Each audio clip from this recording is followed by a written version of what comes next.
100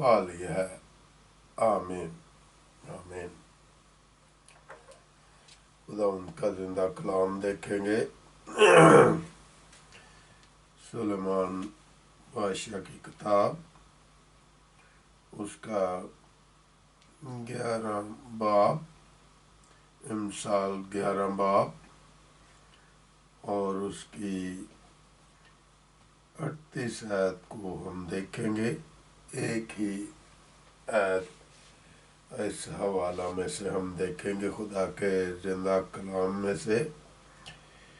جو اپنے مال پر بھروسہ کرتا ہے گر پڑے گا، لیکن صادق ہرے پتوں کی طرح سرسبز ہوں گے۔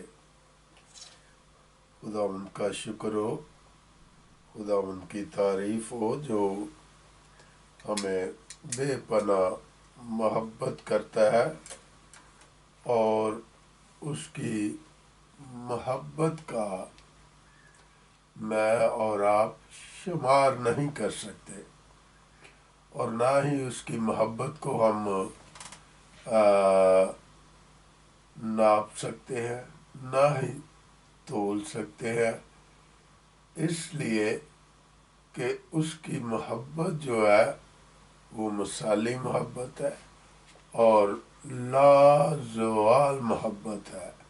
میرے عزیزو، خداوند یسوع مسیح کے علاوہ ہم کسی کو بھی، کسی انبیاء میں سے کسی کو بھی نہیں دیکھتے جس نے خداوند یسوع مسیح کی مانند محبت کی ہو۔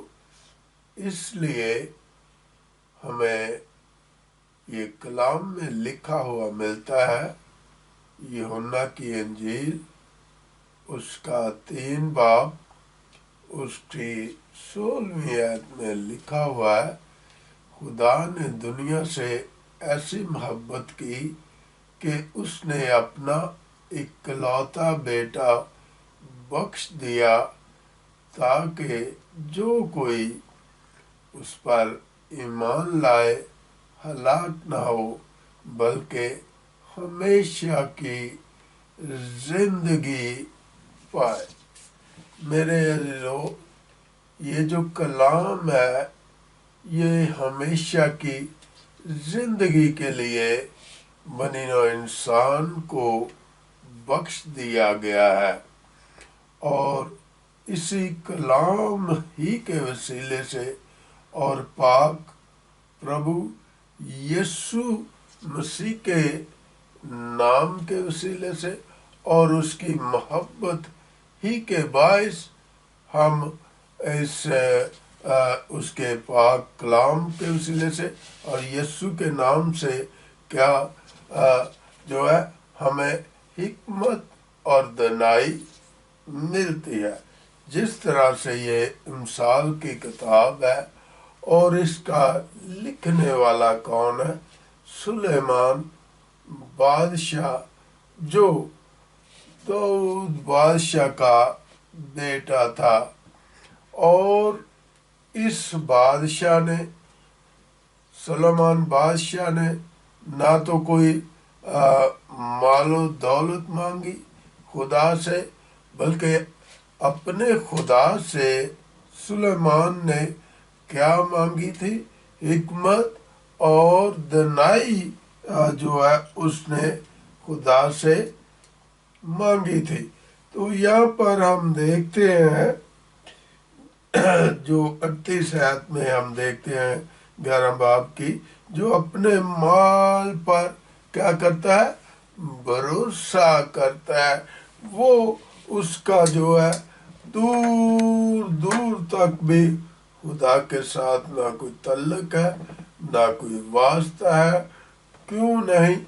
اس لیے وہ خدا کی بنسبت وہ اپنے مال اور دولت پر کیا کرتا ہے؟ بھروسہ کرتا ہے۔ میرے جو ہمیں کلام ہی میں سے ہم ایسے تکبر اور گھمنڈ اور غرور اور شیخی کی مثالیں ملتی ہیں، جس طرح سے ہم دیکھتے ہیں کہ جب داؤد بادشاہ کے سامنے جاتی جولیت کھڑا ہوا تو اس کو اپنے زور پر بھروسہ تھا، اپنی طاقت پر بھروسہ تھا، اور یقینی بات ہے کہ وہ فلسطینیوں کی جو فوج تھی اس کا وہ ایک جنگجو بہادر تھا، اور یقینی بات ہے اس کو اپنے زور پر بھی بھروسہ تھا اور اس کو اپنے مال و دولت پر بھی بھروسہ تھا۔ لیکن جو خدا کا بندہ داؤد بادشاہ کو ہم دیکھتے ہیں جو اس سے قد میں بھی بہت چھوٹا تھا اور جسامت میں بھی اس کے مقابلے میں بہت کم تھا، تو اس نے اس کو جو ہے ڈھیر کر دیا۔ کیوں ڈھیر کر دیا تھا؟ اس لیے کہ وہ خدا پر توکل اور بھروسہ رکھتا تھا، جس کے باعث جاتی جولیت کو اس نے جو ہے ڈھیر کر دیا اور موت کی نیند اس کو سلا دیا۔ میرے عزیزو، یہ ہے گھمنڈ کی بات، جو اس کا گھمنڈ جو ہے خدا کے بندہ داؤد بادشاہ نے اس کو خاک میں جو ہے ملا دیا تھا۔ میرے عزیزو، یہ سلیمان بادشاہ جو اسی داؤد بادشاہ کا بیٹا ہے، اس نے جو ہے خدا سے مال و دولت نہیں مانگا تھا، بلکہ خدا سے کیا مانگی تھی؟ حکمت اور دانائی مانگی تھی۔ تو میرے عزیزو، جب حکمت اور دانائی خدا دے دیتا ہے تو دنیا کی چیزیں بھی جو ہے وہ روپیہ، پیسہ اور دیگر جو مال دولت ہوتا ہے وہ بھی خدا جو ہے حکمت کے باعث کیا کر دیتا ہے؟ عطا کر دیتا ہے۔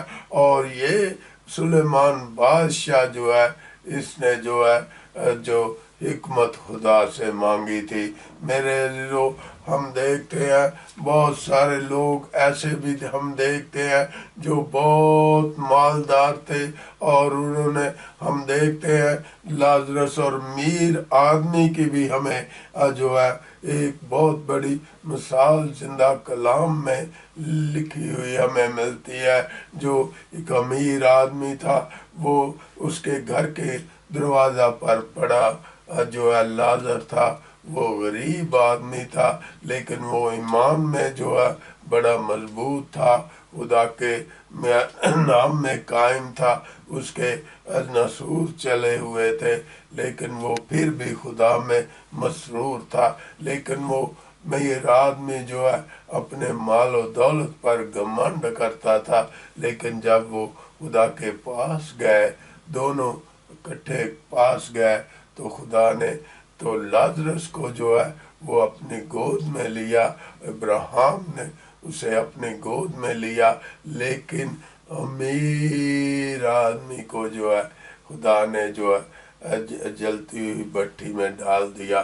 اور میرے عزیزو، یہ اس آگ میں جو ہے امیر آدمی جو ہے جس کے پاس عقل اور دانائی، حکمت کی کمی تھی، وہ مال اور دولت پر گھمنڈ کرتا تھا، لیکن وہاں پر ہم دیکھتے ہیں نہ اس کا مال کام آیا، نہ اس کی دولت کام آئی، لیکن جو خدا سے ڈر و خوف رکھنے والا تھا وہ اچھی جگہ پر تھا۔ لیکن وہ جو امیر آدمی تھا وہ ہمیشہ کی آگ میں تڑپتا رہا، جلتا رہا۔ میرے عزیزو، لیکن جو خدا کے ساتھ چلتے ہیں، خدا کے کلام میں جو سلیمان بادشاہ نے اس کی کیا مثال دی ہے کہ وہ کس کی مانند ہے؟ ہرے پتوں کی مانند ہے جو مر جاتے نہیں۔ وہ کس صورت میں مر جاتے نہیں؟